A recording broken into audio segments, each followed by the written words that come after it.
할렐루야. 반갑습니다. 오늘 날씨가 어제부터 해가지고 많이 추운데 오늘도 따뜻한 하나님의 사랑과 은혜를 기대하며 예배하는 저와 여러분들이 되길 축복합니다. 우리 찬송과 함께 드리면서 수요일 오전 예배 하나님께 드리겠습니다. 찬송 383장입니다. 눈을 들어 산을 보니, 눈을 들어 산을 보니 도움 어디서 오나. 천지 지은 주 하나님 나를 도와주시네. 나의 발이 실족지 않게 주가 깨어 지키며 택한 백성 항상 지켜 길이 보호하시네.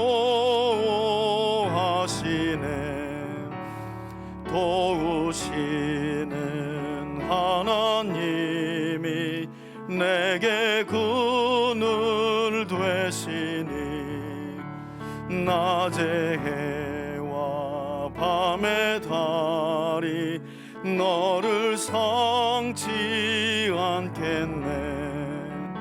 내게 화를 주지 않고 오늘 보호하시며 너의 출입 지금부터 영영 인도. 우리 한 번 더 부릅시다. 눈을 들어 산을 보니 도움 어디서 오나.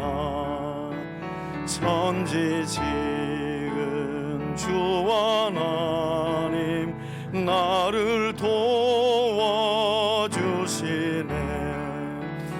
나의 발이 실족지 않게 주가 깨어 지키며 택한 백성 항상 지켜 길이 보호. 도우시는 하나님이, 도우시는 하나님이 내게 그늘 되시니, 낮의 해와 밤의 달이 너를 상치 않겠네. 내게 화를 주지 않고 오늘 보호하시며 너의 출입 지금부터 영영 인도하시리. 아멘. 찬송 549장 한 장 더 찬송하겠습니다. 오늘도 주님의 뜻이 이루어지는 예배가 되길 원합니다 하는 마음으로 찬송합시다. 내 주여 뜻대로 행하시옵소서. 온 몸과 영혼은 다 주께 드리니, 이 세상 고락간 주 인도하시고 날 주관하셔서 뜻대로 하소서. 내 주여 뜻대로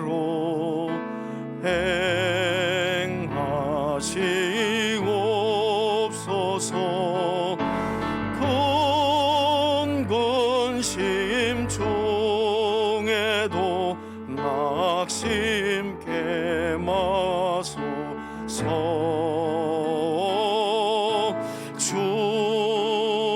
주님도 때로는 울기도 하셨네. 날 주관하셔서 주대로 하소서. 내 주여 뜻대로, 내 주여 뜻대로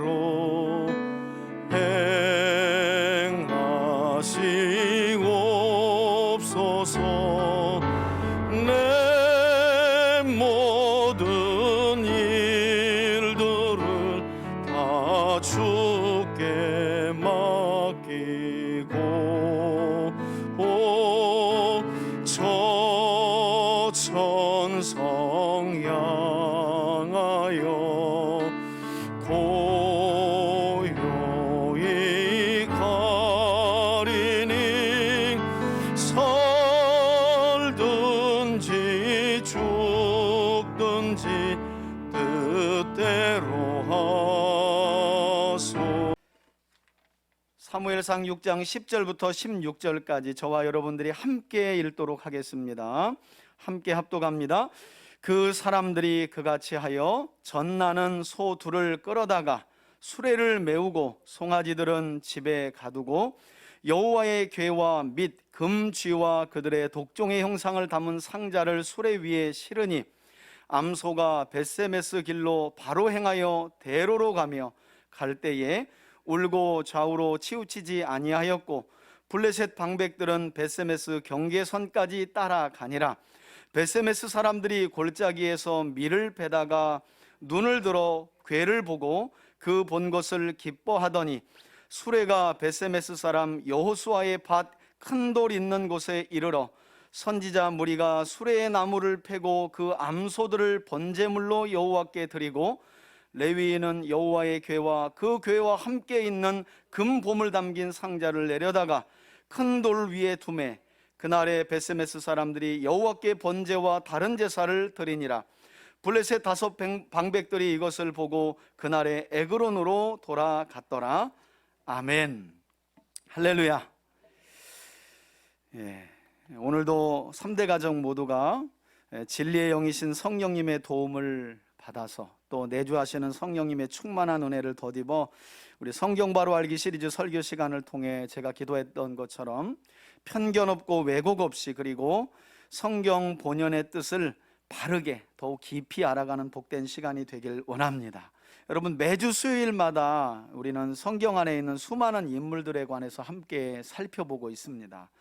그 이유는 단지 우리가 어떤 한 사람, 성경에 기록되어 있을지라도 어떤 한 그 인물이 누구인지를 알기 위해서, 그래서 그 인물을 본받기 위해서만은 아니라는 것을 여러분들이 좀 아셨으면 좋겠어요. 수요일 오전에 성경 바로 알기 시리즈와 인물 시리즈 설교를 하는데, 인물 시리즈 설교가 되면 인물 탐구하는 시간으로 자칫 잘못하면 우리가 빠질 수 있다는 거예요. 여러분, 지금 이 시간은요, 인물 탐구하는 시간이 아니라는 것을 기억하셔야 돼요. 왜냐하면 우리가 삶을 살아가면서 본받을 만한 위인은요, 굳이 성경이 아니어도 위인전을 펼쳐보면 수많은 우리가 삶을 본받을 만한 위인들이 많기 때문에 단지 이 시간이 인물을 탐구하는 수준의 시간은 아니라는 거. 그래서 제가 인물 시리즈 설교를 시작할 때 붙인 제목이 바로 그냥 사람들이 아니라 하나님의 사람들이라는 제목을 제가 붙였죠. 그러므로 우리는 성경 안에 기록된 인물들이 인간의 역사 속에 들어오셔서 그 택하신 인간들을 통해 뜻을 이루고 계신 하나님이 누구신지를 바르게 알아가야 할 줄 믿습니다. 그래야 또 다른 하나님의 사람으로 부름받은 우리를 하나님의 뜻이 이루어지도록 내어드릴 수 있는 거죠. 그래서 수요일 이 시간은 단순히 인물 탐구하는 시간이 아님을 우리가 다시 한번 마음에 명심할 필요가 있다라는 것입니다.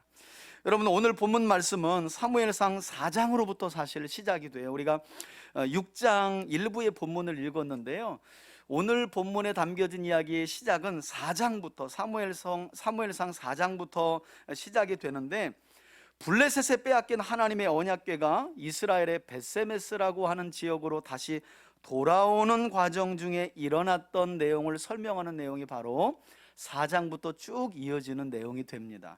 아마 이 내용은 매우 흥미롭고 재미있어서 사무엘상 서두를 읽어보신 분들의 기억에 오래 아마 남아 있을 것으로 그렇게 여겨집니다. 그래도 오늘 본문의 말씀을 우리가 왜곡 없이 편견 없이 이해하기 위해서는 제가 짧게 4장부터 이어지고 있는 오늘 본문의 말씀의 큰 줄거리가 무엇인지를 여러분들이 좀 알 필요가 있는데요, 간략하게 설명을 드리면 그래요.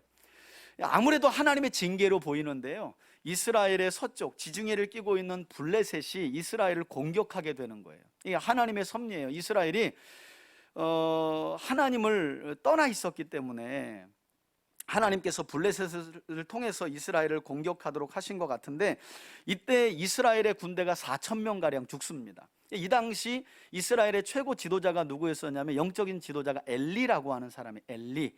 사무엘 어렸을 때에 그 사무엘의 엄마 아빠가 엘리 제사장에게 사무엘을 갖다가 나시린으로 바쳤고 그 아이를 키운 사람이 바로 엘리 제사장이었잖아요. 이 엘리 제사장이 최고의 지도자였는데 전쟁이 벌어지고 나니까 이 엘리 제사장의 두 아들인 홈니와 비느하스가 너무 다급한 나머지 그래도 이들에게 아련한 기억이 있는 거죠. 어떤 기억이 있냐면, 여러분 민수기를 열어보면 이스라엘 백성들을 이끌고 모세가 가나안 땅으로 향할 때요, 항상 뭐가 앞서요? 그들 앞에 하나님의 언약궤가. 그러면 그 언약궤는 하나님의 임재를 상징하고요, 항상 이스라엘 백성들 앞서가신 하나님의 임재의 상징인 언약궤를 통해 이스라엘은 그 어떤 적군들도 이길 수 있었어요. 이 아련한 기억으로 인해서 엘리 제사장의 두 아들인 홈니와 비느하스는 블레셋과의 전쟁 중에 이스라엘이 열세에 빠지자 4,000명이나 죽고 이제 지게 생긴 거예요. 그래서 성막에서 부랴부랴 하나님의 언약궤를 꺼내가지고 언약궤를 앞세우면 우리도 이기겠지 하고 꺼내간 거예요. 아시다시피 홈니와 비느하스는 성경 사무엘상 서두에 어떤 아이들이라고 소개하고 있냐면, 이들은 제사장의 아들임에도 불구하고, 그럼 제사장이 될 사람들이거든요, 여호와를 알지 아니하였다, 못된 놈들이었다는 거예요. 성막에서 드려지는, 하나님께 드려지는 제물을 임의대로 자기들이 먼저 먹질 않나, 성막에서 봉사하는 여인들을 이렇게 겁탈하질 않나, 겁 없이 그랬던 자녀들이 바로 엘리의 이 두 아들이었는데, 전쟁이 벌어지고 이스라엘이 지게 생겼으니까, 그리고 모세에 대한 아련한 기억이 있어서 다급하게 성막에서 언약궤를 가지고 앞세워서 끌고 나간 거예요. 그래서 전쟁이 다시 재차 2차전이 붙었어요. 문제는 이렇게 하나님의 언약궤까지 가지고 나아갔는데요, 홈니와 비느하스가 언약궤까지 가지고 나아갔지만 2차전에서 역시 이스라엘 백성들은 이제는 4,000명이 아니라 3만 명의 군사를 잃어요. 문제는 이때 언약궤를 가지고 나간 누구도, 홈니와 비느하스도 한날 블레셋과의 전쟁에서 죽게 되고요, 이 소식을 누가 듣게 되었을까요? 아버지 엘리 제사장이 듣게 되는데, 성경은 참 흥미롭죠.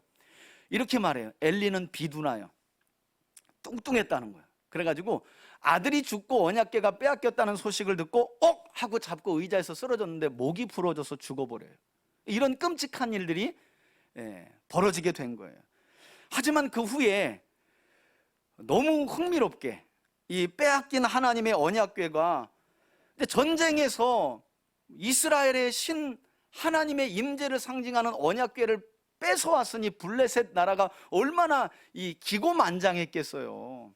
그 상대방 나라를 무너뜨리고 그들의 신의 상징인 언약궤를 가져왔으니. 그런데 그렇게 빼앗아 온 언약궤가 블레셋 도시에서 어떤 희귀한 일을 일으키냐면, 하나님의 언약궤가, 블레셋이라는 도시는 여러분 5개의 도시 국가가 하나로 연결이 돼 있거든요. 하나로, 블레셋이라는 나라로 연결이 돼 있는데, 이 5개의 도시 국가를 이 언약궤가 다니면서요, 어떤 일을 벌이키냐면, 가는 곳마다 그 옛날 애굽 땅에서 일어났던 독한 종기가, 그리고 큰 환란이라는 재앙이 일어나게 돼요. 그래서 가사라고 하는 도시에 하나님의 언약궤를 놨더니 가사라는 도시국가, 블레셋의 한 도시국가에 난리가 난 거예요. 가사 사람들이 야, 이거 이스라엘의 하나님의 언약궤 빨리 가져가라. 그래서 가드에다가 옮겨놔요. 가드에 또 난리가 나요. 야, 가드 사람들이, 야, 이거 이스라엘의 이 신의 여호와라는 이 신의 이 임재의 상징인 언약궤는 우리는 감당치 못하니 빨리 옮겨가라고. 그래서 아스돗, 아스글론, 에그론 5도시에 다 옮겨가는데, 옮겨가는 도시들마다 애굽에서 나타났던 큰 독종과 큰 환란의 재앙이 임하게 된 거예요. 이 문제 때문에 심지어는 성경에 보면 그들의 신이었던 다곤 신당이 그냥 땅바닥에 꼬꾸러지는 그런 아주 끔찍한 일도 그들에게 있어서는 일어나게 되는 거예요. 그래서 여러분, 이들이 이제 골머리를 썩는 거죠. 이 전리품으로 가져온 이스라엘의 신의 임재의 상징인 언약궤가 블레셋에 들어온 날부터 이건 큰 환란을 일으키고 재앙을 일으키니까 이 블레셋의 방백들이, 지도자들이 머리를 쓴 거예요. 이거 도대체 이거 어떻게 돌려보낼 것인가? 영적인 방법을 잘 모르니까 그들의 제사장을 찾아간 거죠. 그래서 성경에 보면 그들이 블레셋의 제사장들과 점쟁이들을 찾아가 도대체 이 여호와의 언약궤를 돌려보낼 방책을 좀 알려달라, 그렇게 이제 물어봅니다. 그때 이들이 어떤 방법을 알려주냐면, 새 수레를 만들어 가지고 그 수레 위에다가 하나님의, 이스라엘의 하나님 여호와의 언약궤를 싣고, 아무래도 이거 뭔가 찝찝하니까 속죄의 의미를 닮아서 독종의 형상으로 만든 금붙이 5개, 그리고 땅에 재앙을 일으키는 쥐의 형상을 5개의 금붙이를 만들어 가지고 또 다른 상자를, 보물 상자를 만들어 가지고 수레 위에다가 함께 언약궤와 싣고, 그것을 이제 막 새끼를 낳은 암소 2마리로 하여금 끌도록 해보자, 이렇게 이제 방책을 내놓은 거예요. 여러분, 왜 이들이 이런 방책을 내놓았냐면, 사실 이것은요, 지금 하나님을 시험해 보기 위한 방책이었어요. 이게 무슨 말인가 하면, 이들의 생각은 이랬던 거예요. 블레셋에 내려진 재앙이 우연이 아니라 하나님께서 직접 내리신 재앙이 맞다면, 암소 2마리가 이제 막 새끼를 낳았으니, 여러분, 이 암소는요, 그 본성이잖아요. 본성. 새끼가 막 매하고 우는데 절대 두고 안 가거든요. 그런데 이들이 뭘 시험해 보고 싶었냐면, 이 암소 2마리가 젖을 달라고 우는 새끼를 내버려 두고 이스라엘의 벳세메스로, 여기는 여러분 이 소들을 이끄는 사람이 없어요.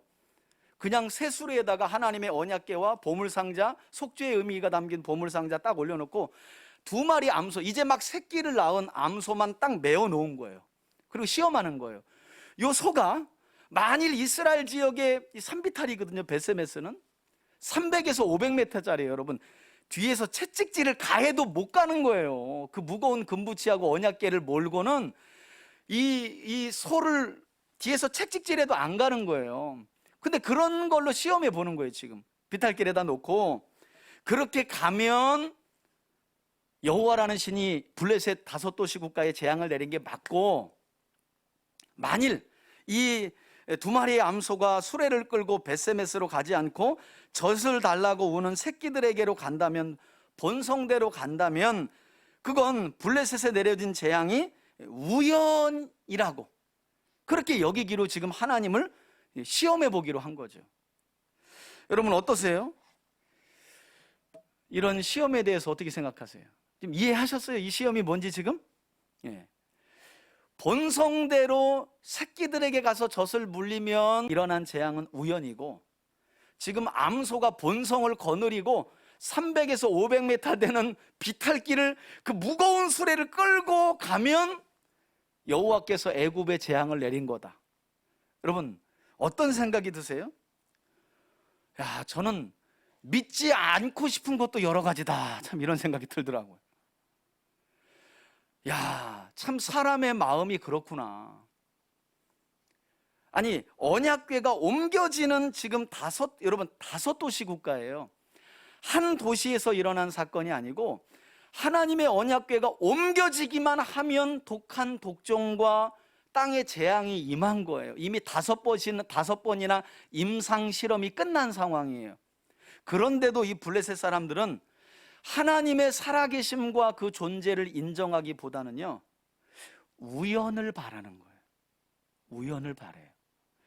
여러분, 지금도 세상 사람들은 이런 뿌리 깊은 마음을 가지고 있는 거 아세요? 우리는 하나님이 믿어져서 범사의 크고 작은 모든 일이 하나님의 손길과 계획과 섭리를 통해 일어났다고 믿지만요, 지금도 세상 사람들은 이 블레셋 사람들의 마음을 그대로 가지고 계시다는 것을 아셔야 돼요.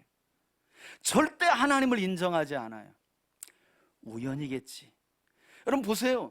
지금 창조론과 진화론은요, 그동안 내세웠던 모든 진화론은 거의 다 폐기됐어요. 세상이 우연히 일어났다고 하는 진화론은 과학이 발전하면서 거의 다 폐기되고 빅뱅 이론 하나만 남았는데 그건 실험이 불가능하니까 누구도 손대지 못해. 그래도 사람들은 에이, 어떻게 세상을 하나님이 말씀으로 만드시고 사람을, 만물의 영장인 사람을 하나님의 형상을 따라 만들었겠는가? 차라리 우주에서 어느 시간대에 뻥 하고 별들이 충돌해서 거기서 생명체가 나서 지금 우리 인간까지 왔겠지 하는 우연을 믿고 싶은 거예요. 여러분, 사람의 마음이 그렇다니까요. 그런데 이런 우연의 마음은 불신자들에게만 있는 게 아니라는 거예요. 사단은요, 종종 하나님의 사람들 마음 속에 하나님이 행하신 일을 부인하게 만들고 믿지 못하게 만들고 우연이라고 우리 안에 속삭여요. 여러분, 하나님이 살아계시다면 우리 삶에 일어나는 일은 하나님의 섭리 하에서 모든 일이 일어나는 줄 믿으시길 바랍니다. 그런데 사단은 그렇게 역사한다는 거예요. 우연히. 그래서 무슨 일이 일어나도 신앙생활 오래 하게 되면 서서히 그 타성에 젖어요. 처음에는 하나님이 하셨다고 하고 막 자랑하죠. 이게 오래되잖아요. 모든 게 우연인 거예요. 우연을 넘어서 그냥 내가 뭐 잘 선택하고 내가 잘 하니까 이렇게 됐겠지. 이게 여러분, 이 타락한 인간의 본성이라는 거예요. 본성. 하나님이 행하신 일을 부정하고 싶고 인정하고 싶지 않고 때로는 나를 드러내서라도 우연을 믿고 싶은 마음이 사람들 안에 있다는 거예요. 여러분, 본문을 보셨는지 모르겠지만 이 일이 일어날 때 블레셋 사람들이 어떤 말을 하냐면요, 홈리와 비느하스가 언약궤를 가지고 오자 블레셋 사람들이 이렇게 말해요. 야, 저 언약궤는 이스라엘 백성들이 애굽에서 가지고 나와서 가나안으로 갈 때 항상 이스라엘을 보호하고 지켜주었던 언약궤가 아니더냐 하고 떨었다는 거예요. 여러분, 지금 400년이 지났는데 아직도 그 역사적 사실이 온 세상에 천명되고 있었던 거예요. 그리고 그 사람들이 또다시 이야기해요. 여러분, 사무엘상 6장에도 보면 이 언약궤를 두고도 뭐라고 하냐면 이런 말을 해요. 6절에 애굽인과 바로가 그들의 마음을 완악하게 한 것 같이 어찌하여 너희가, 이거 지금요 블레셋 사람들 중에 제사장과 점쟁이들이 하는 말이에요. 야, 니네들 그 애굽에 있었던 바로 왕이 여호와를 잘못 건드렸다가 묵사발된 거 모르냐? 이 언약궤 잘못 건드렸다간 끝난다. 여러분, 이렇게 400년 전 사건임에도 불구하고 기억한다니까요. 그런데 역사는 기억하지만 그게 뭘로 작동하지 못해요? 믿음으로는 작동하지 못하는 거예요. 여러분, 영적으로 심각한 상황은 이런 거예요. 예수님도 알아지고 하나님도 알아지고 하나님 말씀도 더 깊이 폭넓게 알아져. 그런데 그 말씀의 지식이 믿음으로 작동하지 못해. 그래서 자꾸 내 마음에 어떤 일이 일어나도 우연. 이 사람은 영적으로 이미 심각한 병이 든 사람. 여러분, 지금 제가 불신자 이야기하는 거 아니에요. 이제 우리 얘기하는 거예요. 그만큼 우리 안에서 사탄 마귀는요, 하나님을 끊임없이 부인하게 하고 부정하게 하고 실체를 잊어버리게 하고 우연이야. 야, 우연이야. 그래서 우리로 하여금 하나님의 약속된 말씀이 이루어짐을 믿게 하기보다 우연을 믿게 한다는, 우연을. 저는 이 블레셋 사람들의 마음속을 보면서 이 블레셋 사람들이 하나님을 이렇게 시험하는 것을 보고, 야, 정말 이게 그 불신을 가진, 죄악의 본성을 가진 인간의 뿌리 깊이 내려있는 그 마음이구나. 이게 본질이구나. 목회를 하면서도 그렇다니까요. 타성에 젖어서요, 어떤 일에 대해서 그렇게 크게 하나님께 감사하는 일들이 적어지는 거예요. 뭐 우연히 또 일어났겠지. 좋은 일이 일어나면 좋지 뭐. 이렇게 될 때가 얼마나 많아요. 그렇죠? 그냥 지나가는 거예요. 하나님의 섭리에 대해서 전혀 감각하지 못한 채. 사실은 우연이 아니라 살아계신 하나님이 그분의 선하신 뜻을 쫓아 온전하고 완전하게 이루어가고 계신데, 여러분 보세요. 오늘 우리가 살아있는 거 우연입니까? 여러분 그거 한번 생각해 보셨어요? 오늘 여기 예배 자리에서 하나님 말씀을 듣는 게 우연일까요? 그냥 어쩌다 보니까 일어나서 오늘 예배 가야지 하고 여기 앉아 있어요? 여러분 그렇지 않은 줄 믿으시길 바랍니다. 하나님의 인도하심이 우리 안에 있는 줄 믿습니다. 하나님의 계획과 섭리가 우연이 아닌, 여러분 하나님의 계획과 섭리와 인도하심 속에 우리는 이 자리에 있는 줄 믿으시길 바랍니다. 이게 진짜 신앙이라는 게 그런 거예요. 자, 여하튼 이렇게 하나님을 시험하기로 한 거예요. 이제 막 새끼 난 암소 2마리에다가 새수레를 끌고 그들이 새끼에게 가지 않고 이스라엘로 가면 재앙이 하나님이 내렸다고 우리가 인정하고, 본성대로 새끼에게 가서 젖을 먹이면 그 집으로 가면 여호와는 없는 거다. 이거 5도시에서 일어난 재앙은 우연이다. 이렇게 하기로 합의를 본 거예요. 그런데 여러분 성경에 보니까 오늘 본문 12절에 어떤 일이 일어나고 맙니까? 결국 젖을 달라고 집에서 엄매하고 우는 송아지를 뒤로 하고 두 암소가, 여러분 과정을 보니까 어떻게 해요? 울었다잖아요. 울어. 울면서 왜? 지금 집에서는 이제 갓 나온 이 송아지들이 엄매하고 어미소 보고 젖 달라고 하니까, 그런데 지금 자기들의 발걸음은 어디로 가고 있어요? 이스라엘의 벳세메스로 가고 있는 거예요. 그 힘든 비탈길을 올라가고 있는 거예요. 그러니까 하고 하면서 그냥 울었대잖아요. 울면서 이 무거운 수레를 이끌고 산비탈을 올라가 벳세메스에 도착해 버려요. 게다가 이렇게 이 모든 과정을 지켜본 이스라엘의 벳세메스 사람들이, 아니 전쟁에서 빼앗긴 하나님의 언약궤가 아무 사람의 도움도 없이 암소 2마리가 이끄는 수레에 실려가지고 이스라엘 진영으로, 그것도 그 힘든 비탈길을 올라오는 걸 벳세메스 사람들이 보고 멍 때리는 거죠. 멍. 뭐지? 무슨 일이지? 하나님이 돌아오시네? 그리고 나서 그들이 한 일은 감사해서요, 그 자리에서 수레를 뽀개가지고 장작 삼아가지고 번제물 삼아가지고요 2마리의 암소를 그 자리에서 때려잡습니다. 그리고 제물 삼아가지고 하나님 앞에 번제물로 드렸다고 성경은 말씀해요. 여러분 이 내용을 가지고 적지 않은 목사님들이 아주 단순하게 이런 성경 해석과 적용을 도덕적 성경 해석과 적용이라고 말하는데요, 이제 어떻게 적용을 하냐면 이렇게 적용을 하는 거예요. 이 내용을 가지고 여러분 이처럼 한낱 미물임에도 불구하고 본성을 거스려 울면서까지 헌신하였다고 강조하면서, 봐라, 말 못하는 미물인 서도 하나님의 언약궤를 수레에 메고 그 본성을 거스려 가지고 이스라엘로 하나님의 언약궤를 메고 묵묵히 오는 헌신을 보이지 않느냐. 우리도 이 암소들과 같이, 이제 적용이에요, 적용. 우리도 이 암소들과 같이 우리 안에 있는 욕망과 욕심과 본성을까지도 내려놓고 하나님께 뭐 해야 한다고? 헌신하자. 아니, 아멘이 안 하네? 뭘 알고 안 하시는 거예요? 보통 이 정도 하면 아멘 이렇게 하던데, 여러분 이렇게 들으면 은혜가 돼요, 안 돼요? 되죠? 그렇네, 내가 참 창피하네. 아니, 암소도 본성을 거스려 울면서까지 그 무거운 수레의 언약궤를 메고 이스라엘의 벳세메스 비탈길을 오르는데 난 뭔가, 난 소보다도 못해. 여러분 이렇게 은혜를 받는다니까요. 그런데 여러분 문제는 은혜 받는 것까지는 좋은데 이렇게 되면, 이런 성경 해석을 내놓으면요, 오늘 본문에 담겨진 진정한 하나님의 뜻을 잘못 알게 되는 치명적인 오류가 발생한다는 거예요. 무슨 말인가 하면, 여러분 2마리의 암소가 수레를 이끌고 벳세메스로 가도록 했던 오늘 본문의 말씀은요, 방금 전 우리가 은혜롭게 적용하고 들었던 것처럼 소가 본성을 거스리면서까지 자기 희생을 감수하며 온전하게 헌신했던, 그리고 그 마지막에는 희생적인 죽음을 맞이했던 2마리의 암소 이야기를 하고 있는 게 아니에요, 여러분.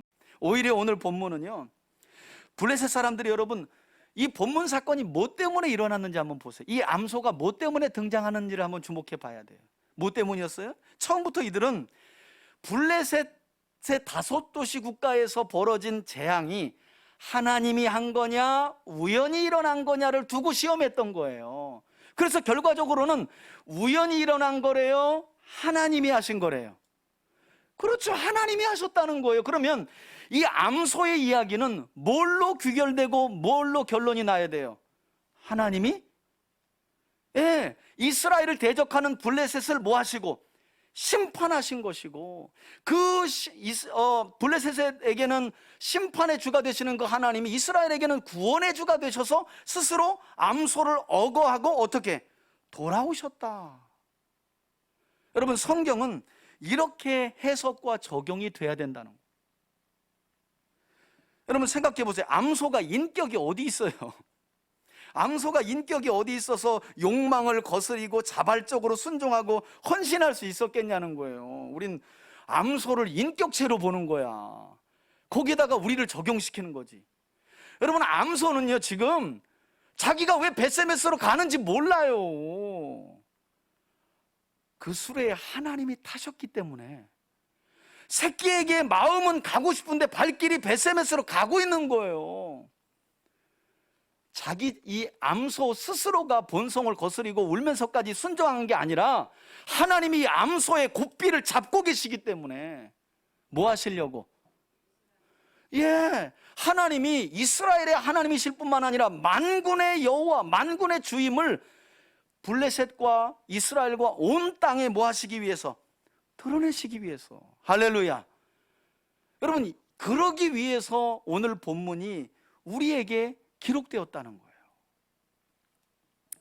그러므로 오늘 본문에 기록된 말씀은 블레셋 사람들이 하나님의 살아계심을 시험하기 위해 만든 이 말도 안 되는 시험과 방책에 대해서 놀랍게도 우리 하나님께서 당신의 살아계심을, 즉 이스라엘의 대적인 블레셋 땅에 재앙을 내리시는 하나님이 심판의 주가 되시고, 말씀드린 것처럼 또한 자기 백성인 이스라엘에게는 구원의 주가 되심을 증거하기 위해서 암소 2마리를 친히 억어하시며 이스라엘로 돌아오신 하나님, 살아계신 하나님에 대한 이야기를 하고 있다는 거예요.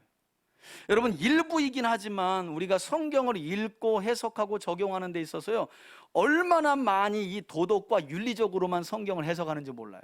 그리고 그냥 막 갖다 대는 거예요. 막 갖다 적용하는 거예요. 근데 적용하면 또 은혜가 되거든. 여러분, 인터넷 한번 보시라니까요. 초대형 교회 목사님이 오늘 본문을 하면서 결국 소 이야기 하는 거예요. 당신들 뭐냐고. 소도 번성을 거느리고 울면서까지 그 무거운 해발 벳세메스를 올라가는데 도대체가 구원받은 당신들은 뭐냐고. 소만도 못하냐고. 이렇게 적용을 갖다 하는 거예요. 이 성경은 소만도 못한 인간을, 우리를 이야기하고 싶은 게 아니라 말 못하는 미물인 암소를 억어하셔서라도 스스로 살아계심을 증거하고 증언하려 하신 하나님의 이야기인데 우리가 성경을 이렇게 잘못 해석하고 잘못 적용하고 있다는 거예요. 한번 여러분 오늘 가셔서 인터넷을 한번 보세요. 개 중에는 그래도 암소를 억어하고 이스라엘로 오시는 하나님이라는 좋은 제목, 내용도 좋아요. 있어요. 그러나 많은 경우는 암소만도 못한 우리, 이렇게 적용을 자꾸 해내는 거예요. 오늘 본문 이야기는 그게 아닌데, 근데 매우 그렇게 들리죠. 그죠? 안타까운 부분은 있어요. 왜냐하면 사실 하나님은 애굽에서 이스라엘을 구원하실 때 그 이스라엘을 제사장 나라와 거룩한 백성으로 세워 이처럼 살아계신 하나님을 증거하고 증언하도록 구원하신 거였거든요. 그런데 이스라엘이 그 역할을 못하고 하나님을 부적처럼 사용한 거예요. 언약궤만 가지고 나가면 이기겠지, 잘 되겠지. 예를 들어 우리로 말하면 무슨 일 생기면 십자가 목걸이 붙들고 기도하듯이 평소에 하나님은 안중에도 없는데 무서운 일만 생기면 목걸이에 십자가 이렇게 붙들고 기도하듯이 이렇게 돼버린 거예요, 이스라엘의 형편이.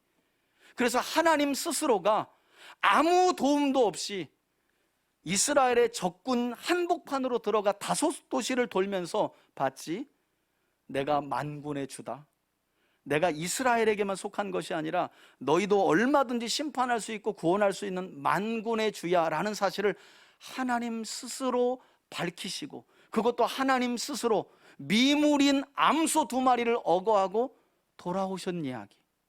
너무 슬프죠. 사실은 이스라엘이 거룩한 하나님의 말씀을 따라 구별된 삶을 살아감으로 하나님을 증언하도록 애굽에서 건져냈는데 그 역할을 못하니까 하나님이 누구의 도움도 없이 적진 한복판으로 돌아가서 심판의 주가 되심을 보이시고 이스라엘로 돌아오시는 이야기였어요. 하나님 홀로. 이게 4장부터 이어져가는 이 암소 이야기 안에 진짜 담겨진 하나님의 메시지예요.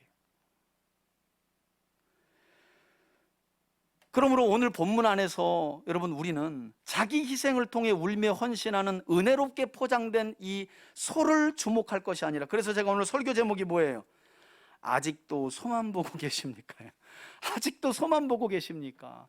성경 안에는 수많은 사람들과 짐승들 이야기도 많고 사건 사고 많아요. 그러나 여러분 우리는 모든 본문에서 주인공인 누굴 볼 수 있어야 돼요?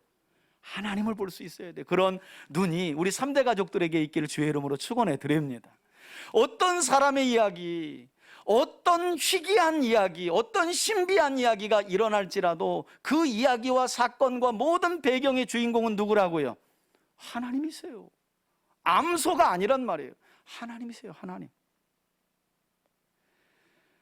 그래서 우리는 이 2마리의 암소를 주목할 것이 아니라 엄중한 심판이 하나님께로부터 임하였음에도 불구하고 여전히 하나님의 존재를 부정하고 끝까지 하나님보다는 우연을 믿으려는 이 어리석은 자들에게 제가 말씀드린 것처럼 하나님께서 당신의 살아계심을 너무나도 명확하게 보여주고 계신 하나님을 주목해야 된다는 거예요.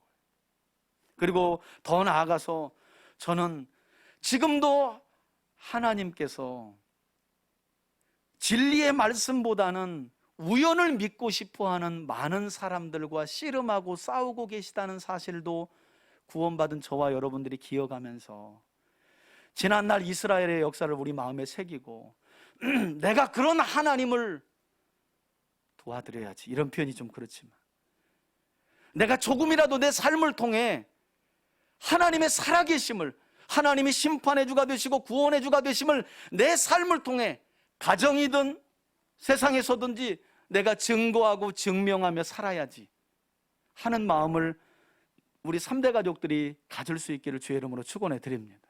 설교 준비하는데 하나님이 여전히 얼마나 쓸쓸하실까. 교회 밖 사람들이 하나님의 존재보다는 우연을 믿고 싶어하는 마음은 그렇다고 쳐. 그런데 교회 안에 들어와서 구원받은 사람들이라고 성도라고 부름받은 사람들조차도 범사에 일어나는 모든 일에 대한 내용들을 우연으로 가장하고 우연으로 믿고 싶어하고, 그래서 하나님의 살아계심을 인지하지 못하고 살아가는 모습을 볼 때 하나님은 홀로 지금도 그것이 암소라면 암소를 통해서 또 살아계심을 증언하시고, 다른 것이라면 또 다른 것을 통해서도 하나님이 하나님의 살아계심을 증언하고, 그 만군의 하나님께서 지금도 우리 안에 깊숙이 뿌리 박힌 우연과 싸우고 계시다는 이런 생각을 하니까 제가 너무 참 씁쓸하다 이런 생각이 들어요. 하나님이 사단 마귀와 싸우는 게 아니라 우리 안에 깊숙이 뿌리 박혀 있는 우연이겠지 하는 그 마음과 싸우고 계시다는 거예요. 저는 그런 점에서 다시 한번 지금 이 시간도 살아계신 하나님의 존재를 인정하고 들으려 하기보다 오히려 그 존재를 부정하며 차라리 우연이길 바라는 불신 가득한 세상 사람들에게 묵묵히 미물인 암소를 어거해서라도 스스로 살아계심을 나타내고 계신 하나님이 계시다는 사실을 저와 여러분들이 기억하면서 구원받은 저와 여러분들, 그리스도의 십자가 은혜를 통해 구속받은 저와 여러분들이라도 우리 마음에 있는 우연을 바라는 마음을 십자가에 못 박고 하나님의 살아계심, 구원하신 우리를 통해 그 살아계심을 증거하고 증언하며 지난주에 우리가 들었던 말씀처럼 행하신 모든 행적이 우리를 통해 선포되길 원하시는 그런 하나님을 기억하며 그 하나님을 증언하는 삶을 살아가는 우리 3대 가족들이 되시길 예수님의 이름으로 축원해 드립니다. 아멘. 우리 함께 한번 기도하겠습니다. 여기 키보드 열어주시고 함께 한번 기도하겠습니다. 여러분, 이 시간은 집중해서 기도합시다. 여러분, 지금도 하나님은 세상 사람들의 마음속에 있는 우연을 바라는 마음과 그 불신과 싸우고 계심을 알아야 합니다. 아니, 이미 예수님 안에 들어와 있지만 여전히 우리 마음 깊이 심겨져 있는 그 우연을 바라는 그 불신의 마음과 주님은 우리를 위해 싸우고 계시다는 사실을 기억합시다. 주님께 믿음을 달라고 기도하고요, 무슨 일이든 하나님의 섭리 안에서 일어나는 일임을 믿고 어떤 어려움 속에서도 당황하지 않고 하나님 약속을 붙들고 우리와 함께하고 계시고 반드시 우리를 선한 일로 인도하시며 구원의 길로 인도하실 하나님을 믿음으로 바라보며 그 살아계신 하나님을 증언하고 증거하는 삶을 사는 영적 왕같은 제사장의 삶을 사는 우리가 되게 해달라고 함께 한번 기도하고, 또 여러분들 안에 마음속에 있는 기도 제목들 우리 함께 한번 기도하는 시간 같습니다. 기도하겠습니다. 할렐루야. 살아계신 아버지 하나님, 감사합니다. 오늘 사무엘상 6장의 말씀을 통해 우리가 기록된 하나님의 말씀을, 그리고 그 말씀 속에서 무엇에 주목하고 누굴 주목하며 무엇을 깨달아야 하는지에 관한 말씀을 함께 살펴보았습니다. 주님, 은혜만 되면 다 되는 것이 아닌 줄 압니다. 성경은 우리를 구원하시고 마지막 때의 세상을 심판하실 여호와 하나님에 관한 진리와 생명의 말씀임을 믿습니다. 하나님, 우리 안에 왜곡과 편견이 없게 하시고 베드로 사도가 고백했던 것처럼 성경을 억지로 풀다가 망하는 인생들이 없도록 은혜 더하여 주시옵소서. 성경은 윤리와 도덕으로만 풀 수 없는 진리의 말씀인 줄 믿습니다. 하나님에 관한 말씀인 줄 믿습니다. 영적인 눈을 열어주시옵소서. 지금도 세상의 불신자들의 마음속에 뿌리 깊이 박힌 우연과 씨름하시고 싸우시는 하나님, 주님, 그 주님의 마음을 헤아리길 원합니다. 아버지 하나님, 구원하신 우리를 통해 살아계신 하나님을 드러내길 원하시고 증언하고 증거하길 원하시고 하나님이 행하신 놀라운 구원의 행적을 아름답게 선전하고 선포되길 원하시는 아버지 하나님, 우리의 입술과 우리의 행실과 우리의 모든 삶이 그 살아계신 하나님을 세상 가운데 증언하고 증거하며 살아가길 원합니다. 때로는 누군가 절제하고 경건한 나의 삶을 보며 정말 저를 보니 세상에 끝이 있을 것 같아 라는 마음이 우리의 삶을 통해 드러나길 원하고, 또 다른 누군가는 이 땅보다 천국의 소망을 두며 살아가는 우리를 보며 저 사람을 보니 이 세상이 마지막이 아니라 영원한 생명이 있고 천국이 있는 것 같아 하며 살아계신 하나님을 볼 수 있도록 우리에게 은혜를 더하여 주시옵소서. 하나님, 그리고 마지막으로 기도합니다. 우리 마음속에 뿌리 박혀 있는 불신으로부터 시작된 우연을 바라는 마음들을 이 시간 십자가에 못 박길 원합니다. 하나님은 우연이 없습니다.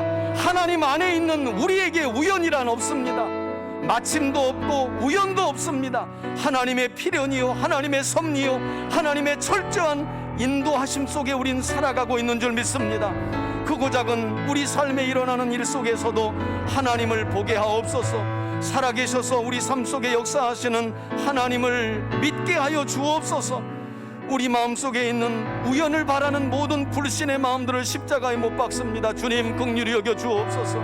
우리 사랑하는 성도들의 가정도 우연을 바라는 불신의 마음을 십자가에 못 박고 철저히 하나님의 약속을 붙들고 그 약속하에 섭리하시고 구속을 이루어 가시는 하나님을 믿음으로 바라볼 수 있도록 역사하여 주옵소서.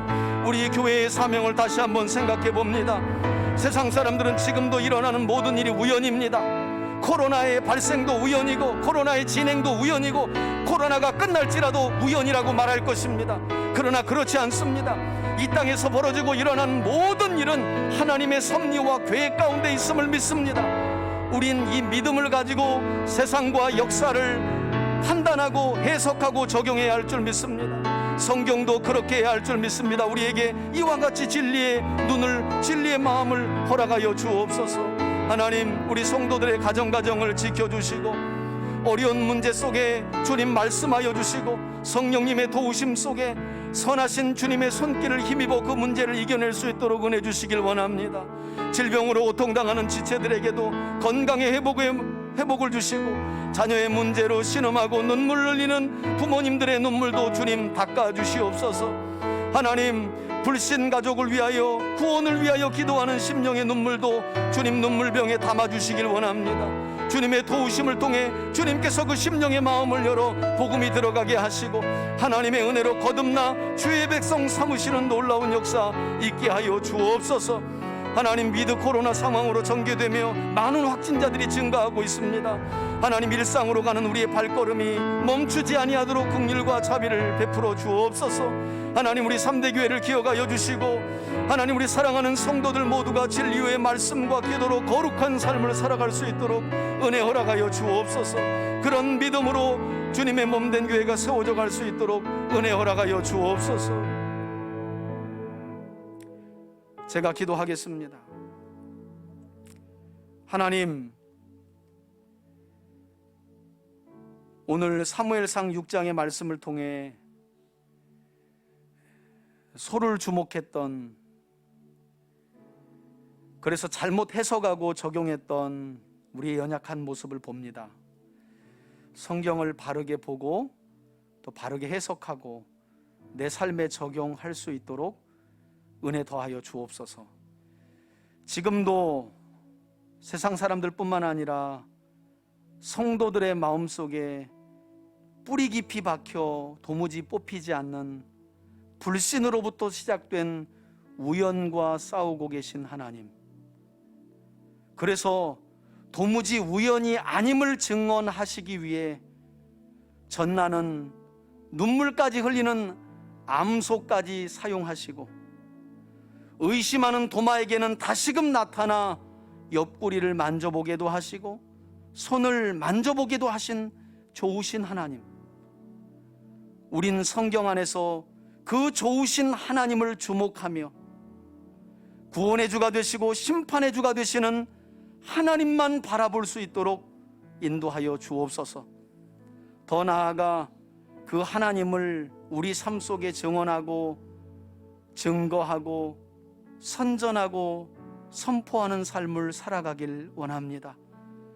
기도하며 마음으로 결단하는 이 자리에 있는 우리 사랑하는 지체들 한 사람 한 사람을 기억하여 주시고, 주님, 지금도 우연을 믿고 싶어하는 누군가의 마음이 진실한 우리의 삶을 통해 하나님을 보고 만날 수 있도록 은혜 더하여 주옵소서. 축복하며 거룩하신 예수님의 이름으로 기도합니다. 아멘. 축도하겠습니다.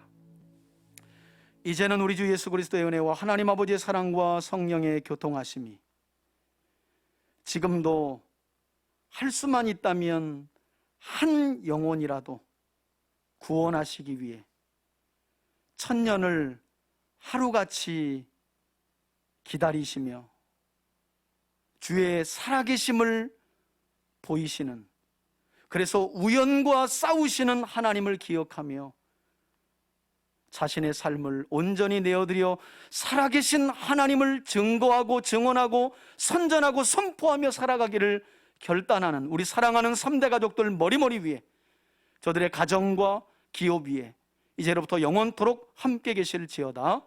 아멘.